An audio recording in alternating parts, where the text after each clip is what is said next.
जमाना कितना भी बदल जाए, इतना भी नहीं कि बहू घर आए और सास गर्भवती दिख जाए। देखो मीरा, माँ का पूरा ख्याल रखना है, उनसे अब काम नहीं होता है। क्यों, क्या हो गया है? तुम्हारी माँ तो हट्टी कट्टी दिख रही है, पूरी शादी में घोड़ी की तरह नाची है, अब क्यों काम नहीं होता उनसे?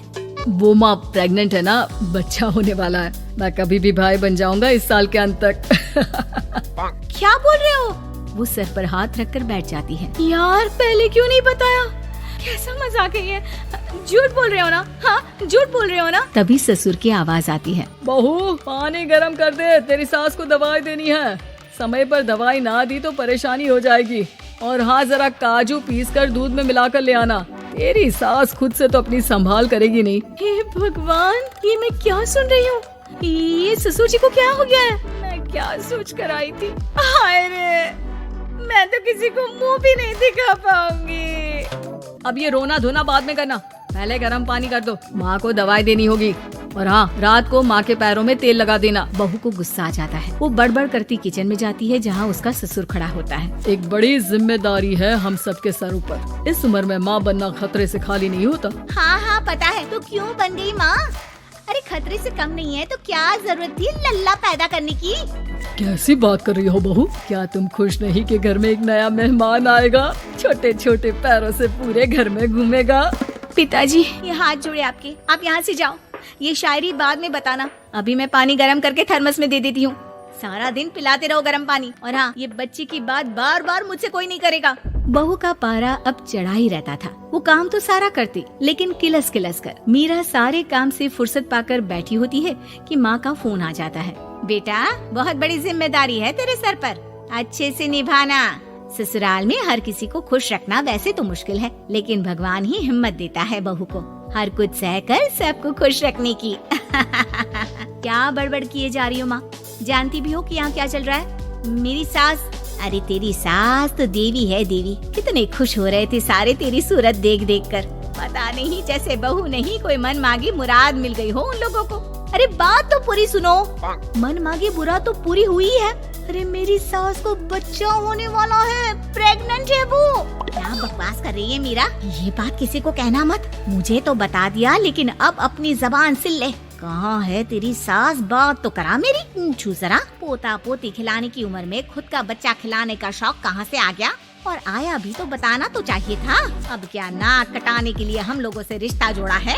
रुक, तेरे पापा से बात करती हूँ। मीरा फोन रखकर लेट जाती है। वो एक सपना देखती है कि उसकी गोद में एक बच्चा खेल रहा है।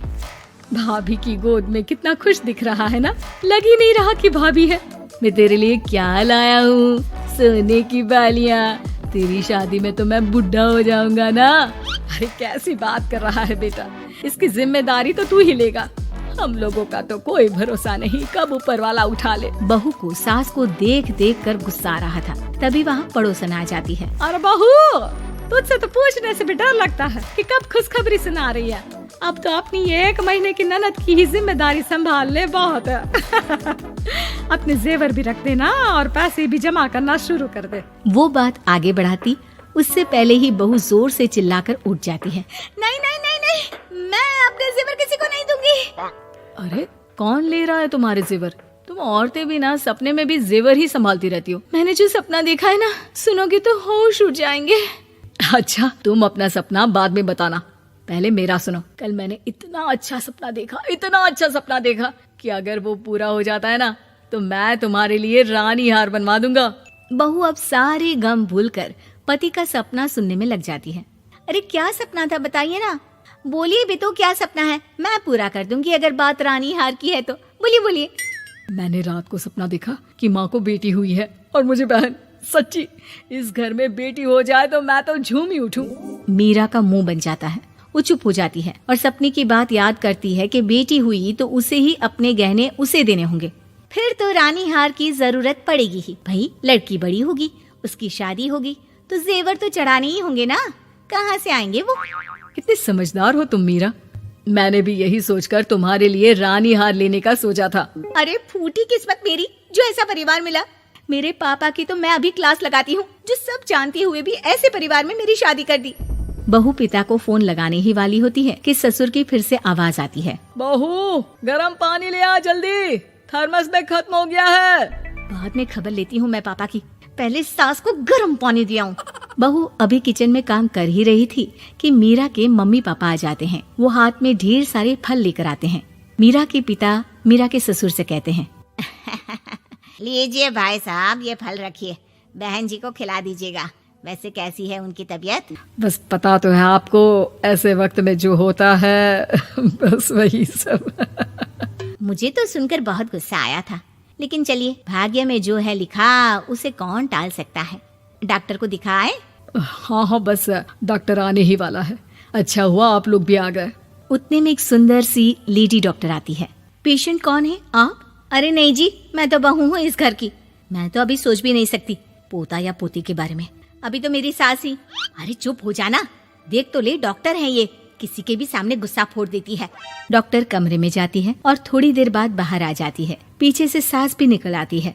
हे भगवान, इतना दुख तो किसी को भी ना दे जितना मुझे दिया है। देखिए बहन जी, आप लोगों को तो ये सोचना भी नहीं चाहिए था। वही तो मैं भी कह रही थी कि आप लोगों के लिए तो सोचना भी गुनाह है, लेकिन अब पछताए होत क्या जब चिड़िया चुग गई खेत। डॉक्टर वहाँ से चली जाती है। मैं माँ नहीं बन सकती, मैं प्रेग्नेंट भी नहीं हूँ। ये कैसे? तुम तो बोल रही थी कि अरे वो गैस का दर्द था और पेट भी गैस से फूल रहा था। डॉक्टर ने चूर्ण दे दिया है, गर्म पानी से फाँकना है। हाँ? मैं अभी लाती हूँ गर्म पानी। अरे मैं तो गीजर ही लगा देती हूँ।